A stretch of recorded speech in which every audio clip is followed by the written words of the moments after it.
दोस्तों, आज मैं आपके सामने हाज़िर हुआ हूँ। जैसा कि आप जानते हैं कि हमारे देश में नफ़रत की एक राजनीति चल रही है।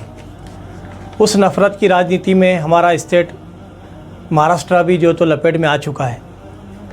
उसी का नतीजा हम देख रहे हैं कि गुज़िश्ता कुछ दिनों से यहाँ के एक पार्टी जो अपनी साख तो खो चुकी है, जिसका महाराष्ट्र में कोई असर रसूख नहीं है, ऐसी पार्टी जो तो एक वावेला मचा रही है कि यहाँ पर जो है महाराष्ट्र में मस्जिदों से लाउड स्पीकर को हटाया जाए और तनाव निर्माण करने का एक जो तो कोशिश की जा रही है।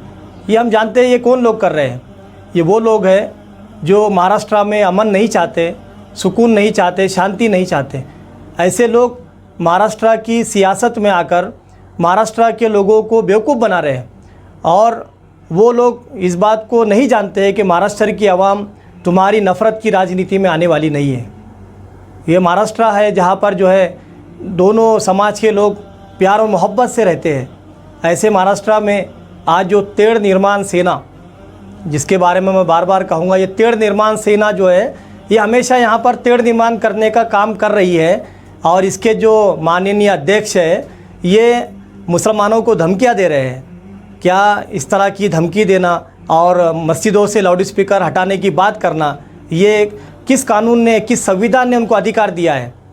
हम लोग जानते हैं कि यहाँ की जनता भी और यहाँ की हुकूमत भी इस बात के लिए स्पष्ट है कि वो जो है तो इस तरह की जो हरकतें महाराष्ट्र में की जा रही है उसको फिलफोर रोक लगाई जाए और इस तरह की जो नफ़रत की राजनीति महाराष्ट्र में की जा रही है वो नफ़रत की राजनीति महाराष्ट्र में चलने वाली नहीं है। इस बात को हम अच्छी तरीके से आप लोगों को समझाने के लिए आए हैं कि आप लोग ये जो तेड़ निर्माण करने का जो काम कर रहे हैं इस काम से आप बाज आ जाइए। महाराष्ट्र की आवाम कभी भी आपकी बातों में नहीं आने वाली। इसी बात को जो है गुज़िश्ता कुछ दिनों पहले हमारे मुमरा के पॉपुलर फ्रंट ऑफ इंडिया के प्रेसिडेंट जनाब अब्दुल मतीन शेखानी साहब ने भी उठाया था, लेकिन उस वक्त की हालत ये हुई है कि वहीं के कुछ लोग जो है अब्दुल मतीन शेखानी साहब के ख़िलाफ़ में एक गली में बैठकर प्रेस कॉन्फ्रेंस कर रहे हैं और ये बताने की कोशिश कर रहे हैं कि अब्दुल मतीन साहब ने जो कहा है उससे हमारा कोई ताल्लुक़ नहीं है, अब्दुल मतीन शेखानी से हमारा कोई कांटेक्ट नहीं है और उसकी बात से हम सहमत नहीं हैं। तो मेरा ये कहना है उन लोगों से कि क्या ये मसला अब्दुल मतीन शेखानी का है? क्या ये मसला जो तो मुस्लिम कम्युनिटी का नहीं है? क्या ये मसला जो तो मस्जिद की अजानों का और लाउड स्पीकर का नहीं है? ये मसला जो तो हम सब का है।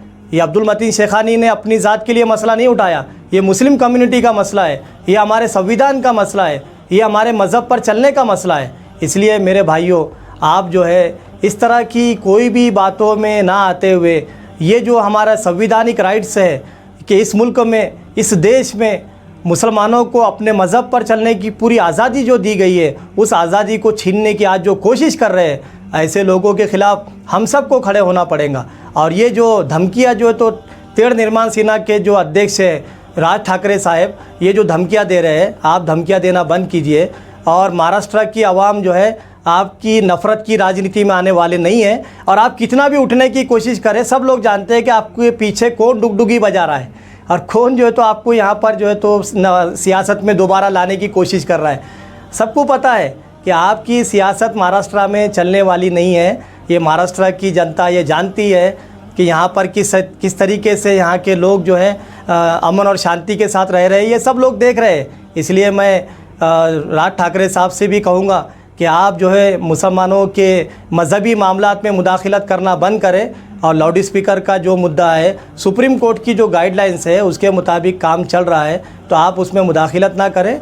और महाराष्ट्र हुकूमत से भी मैं जो तो ये दरख्वास्त करता हूँ कि इस तरह के जो तनाव निर्माण करने का जो काम किया जा रहा है और देश के अंदर जो नफ़रत की राजनीति चल रही है उसके ऊपर फ़ौरन रोक लगाई जाए।